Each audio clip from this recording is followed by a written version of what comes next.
Shalom, bienvenidos a nuestro espacio semanal. Hoy les hemos preparado un programa muy especial, ya que vamos a hablarles de Franz Kafka.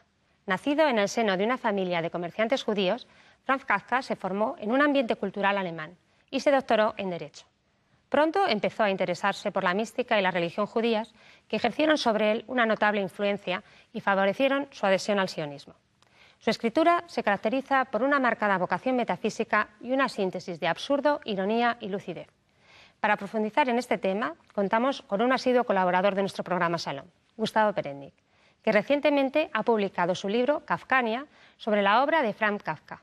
Muy buenos días, Gustavo. Hola Gemma, un gusto estar aquí. Háblanos un poco sobre la obra de Kafka. Kafka ha sido considerado la voz del siglo XX, así lo llamó Austen. Abarca en su obra unas 5 partes, si uno quisiera presentarla metódicamente. La primera es su epistolario, sus cartas. La segunda son sus aforismos, sus reflexiones filosóficas, anotaciones filosóficas. La tercera es la gran trilogía de novelas, es las 3 grandes novelas que fueron publicadas póstumamente, y estas son El proceso, El castillo, América. La cuarta son sus relatos, unos 18 relatos muy conocidos, todos ellos con muchas interpretaciones: La condena, Un artista del hambre, La muralla china y los otros que no merecieron, La metamorfosis, que no merecieron menos atención del público. Y la quinta son unos 55 microrelatos que en apenas 1 o 2 párrafos nos confunden, nos abruman, nos apabullan, nos hacen pensar.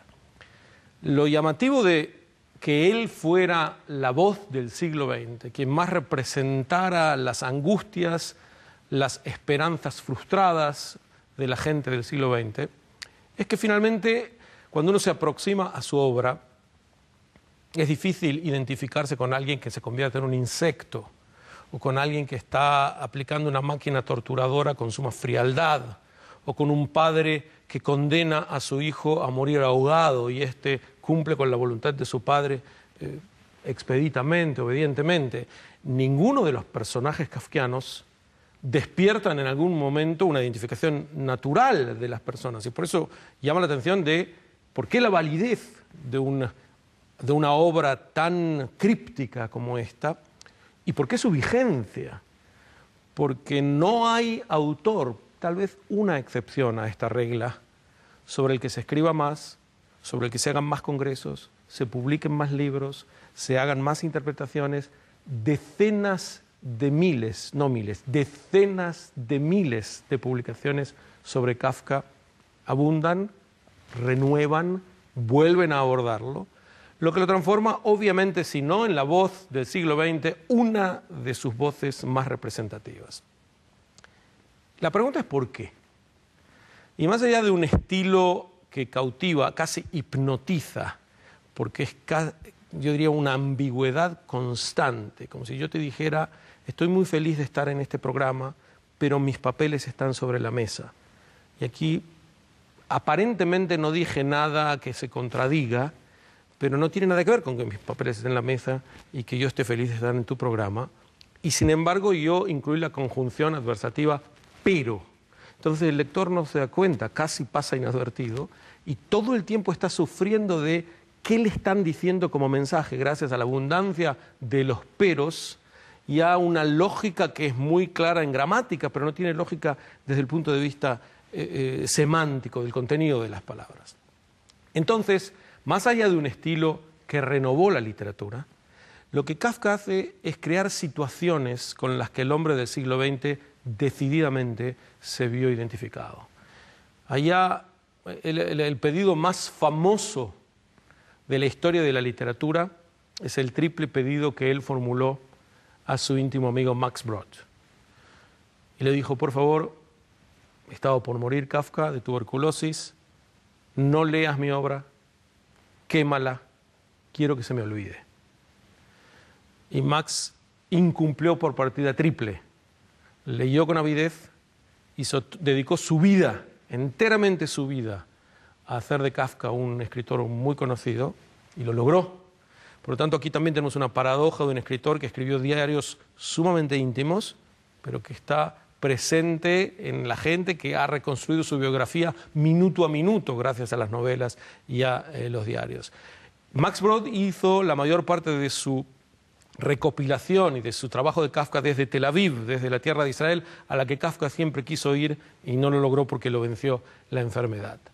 Pero su obra refleja, allá en la década del 20, la monstruosa burocracia que se estaba apoderando de las sociedades europeas, los totalitarismos que venían a socavar las libertades individuales y que él presagia con mucha lucidez, y llevó además a una interpretación posible que no era solamente la sociedad que abrumaba, que ahogaba la individualidad de los hombres, sino un planteamiento metafísico. ¿Acaso la vida en general no es esto? ¿No es un laberinto constante en el que nos estamos moviendo sin respuestas? Fíjate que la trilogía de la que hablaba antes, estas 3 novelas, que fueron publicadas no solamente sin el permiso de Kafka, sino que él nunca se imaginó que contra su voluntad. En contra de su voluntad, y me imagino que ni en sus más salvajes fantasías, él, que era un individuo súper tímido, pensó que iba a pasar a tener una fama que lo abarcara todo. Pero estas 3 novelas, de las que hablé antes como la gran trilogía, tenemos El proceso, que es probablemente la más emblemática de Kafka, nos narra cómo un individuo treintañero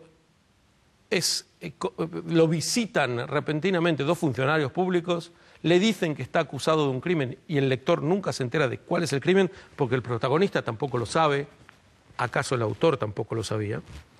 Y la novela consiste en cómo él se va involucrando en el proceso, en el juicio que lo está cercando, sin que sepamos ni por qué ni cómo, busca tribunales, busca abogados, un final trágico que hace desesperar al lector, pero finalmente es la búsqueda constante de lo que no se puede ver, y la gran pregunta es, ¿solamente se refiere a la sociedad o se refiere a la experiencia humana, de la búsqueda que no se puede resolver?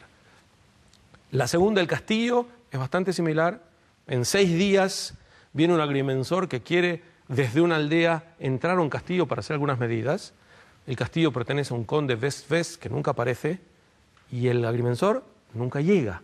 Hace todos los intentos por llegar al castillo. No sabemos qué es lo que lo está trabando, pero otra vez, ¿se refiere a la burocracia o se refiere también a la filosofía que Kafka trata de transmitir en su obra, de que no se llega, de que la búsqueda no tiene salida? Y la tercera, América, que es de las 3 la que menos final tiene, narra las desventuras de un joven de 16 años, Karl Rossmann, en América, a donde lo envían sus padres, y conoce personajes desopilantes, y finalmente también no encuentra el destino en el que está buscando. Por lo tanto, los arquetipos están planteados, más o menos uno recibe las mismas sensaciones. Ahora, podríamos empezar a decir, esto es un mensaje de desesperanza, esto es un mensaje de alienación, pero Max Brod, que no solamente rescató a Kafka, sino que creó de algún modo lo que hoy llamamos la kafkología, que son las múltiples interpretaciones, vio en él una búsqueda permanente de salvación. Haberlo conocido tan íntimamente, habiendo sido su confidente y amigo, podía saber que Kafka estaba motivado por una búsqueda de salvación que Max Brod atribuye al judaísmo. Era esa la búsqueda que no lograba completar. Hablé al principio del epistolario. El epistolario incluye la célebre carta al padre. Kafka no la llama carta a mi padre, la llama carta al padre, en donde aparece una figura paterna tan represora, tan rígida, que aquí abrió las compuertas para que muchas teorías psicológicas quisieran interpretar a Kafka y a su obra en base de un tono biografista. Él no nos cuenta ni filosofía ni sociología. Nos cuenta su vida personal en su obra, dirán otras. Pero esta tridimensionalidad de la interpretación, de la exégesis de Kafka se da en todas. Podemos verlo como una visita a la interioridad psicológica, como una descripción de las trabas de una sociedad y sus leyes, o como una visión filosófica en donde la vida parece cercarnos todas las posibilidades de respuesta. Y por ello digo, el mensaje de salvación, que es el que Max Brod encuentra en Kafka, no está explícito en su obra, pero no necesariamente es falso. Hay muchos que intentaron refutarlo a Brod, cuando en realidad su palabra es la más autorizada de todas, pero dijeron, este mensaje es un mensaje brodiano, no kafkiano. Hoy en día Kafka tuvo la, entre comillas, dudosa suerte de que su nombre pasó a ser adjetivado en español, y cuando hablamos de una situación kafkiana, nos referimos a una situación de absurdo, pero no es de absurdo, de cualquier tipo de absurdo. Es una situación en donde hay una invasión del absurdo y después de esa invasión la gente reacciona como si no fuera absurdo, como si hay que tolerarlo porque es parte de la vida tal como es. El célebre La Metamorfosis comienza con Gregorio Samsa despertándose una mañana convertido en un insecto. Hay hasta tratados tratando de dirimir qué insecto era en el que se transformó Kafka, Samsa, que es un juego de palabras, de letras también con respecto a Kafka. Pero una vez que se transformó en un insecto, todo lo demás sigue natural, su familia comienza a reaccionar naturalmente. Esto es lo que genera la angustia del lector, porque el autor nos escribe con un detalle realista lo que es una situación absolutamente surrealista. Y sin embargo, en esta novedad literaria, pone al lector en un clima de angustia y de búsqueda que no resuelve hasta el final, y diría, no resuelve ni siquiera después del final. El hombre del siglo XX, que tanto padeció los totalitarismos, las burocracias que se imponían sobre la individualidad de la gente, los pequeños hombres en todo sentido que se apoderaron de naciones enteras, vio en Kafka a quien estaba reflejando mejor ese sentir general, y por eso la voz del siglo XX no es una definición poco atinada. Nos has hablado de la obra de Kafka. ¿Quién fue Kafka? ¿Qué reflejarías o qué detalles mostrarías sobre su personalidad?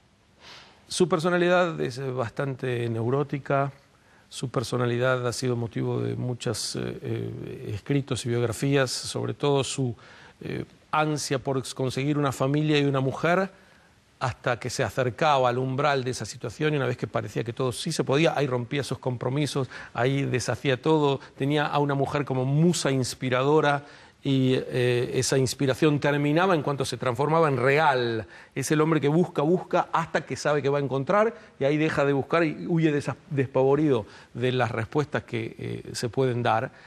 Pero en cualquier lugar lo que hay que enfatizar es que es imposible entenderlo sin conocer su ambiente judío.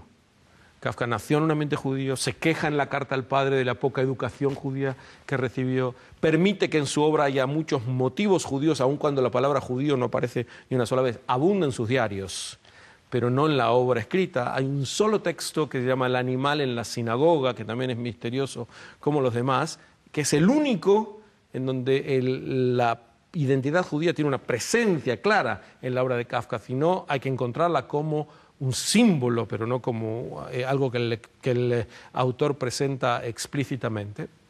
Pero sus amistades, salvo una excepción, fueron judías, sus novias, sus planes, su estudio de hebreo, ir a la clase del Talmud. En 1913 participa del 11º Congreso Sionista en Viena, planifica su vida a la tierra de Israel. Es decir, es un hombre que se sentía vinculado a los judíos, pero con la misma distancia que veía su identidad humana. Y aquí es donde aparecen sus contradicciones constantes, su análisis muy lúcido de las facetas menos agradables de la existencia. Y en ese sentido, mientras escribía el libro, no solamente me sentía atraído y fascinado por una obra que se presta a tanta exégesis e interpretación, sino también por una personalidad realmente notable. ¿Podemos hablar de un contenido judío dentro de su obra? Si seguimos a Max Brod, diría que toda la obra de Kafka tiene ese contenido judío. Él nos habla de metáforas que son metáforas bíblicas, sobre todo el libro de Génesis ha tomado mucho y las expresa como si él fuera su protagonista, diciéndonos durante 40 años erré para llegar a la tierra de Canaán, pero iba en la dirección opuesta. Trata de buscar en una especie de alegoría, casi lo llamaría midrash bíblico, una nueva forma de entender esto para que sea compatible con su visión muy particular de la vida. Hay quienes dicen que Kafka ni siquiera tiene un mensaje. Yo creo que el que más lo sostendría es Kafka mismo, porque él dice, yo soy literatura y no quiero ser otra cosa, como advirtiéndonos, no vengan a analizarme desde el punto de vista filosófico. Y sin embargo esto es sencillamente imposible, porque la obra está tan cargada de una visión filosófica, no resulta fácil entender un mensaje general Pero yo creo, por lo menos en mi libro soy bastante optimista al respecto, que lo planteo. Harold Bloom habló de que en Kafka hay una búsqueda permanente de lo indestructible, de lo que perdura. Y esa búsqueda lo acerca más al judaísmo, y por eso él lo consideraba un escritor judío por excelencia. Los grandes críticos de Kafka pusieron siempre el énfasis en que en esta identidad judía inspiró, nutrió una buena parte de su obra. Pues muchísimas gracias por hacernos partícipes de tus reflexiones. Mucha suerte con el libro. Gracias. Y nos toca despedirnos por hoy. Como saben, el programa Shalom pertenece al proyecto de comunicación de la Federación de Comunidades Judías de España. Pueden enviarnos sus dudas y sugerencias a la dirección que ven abajo en pantalla. Les esperamos la semana que viene. No nos fallen. Shalom.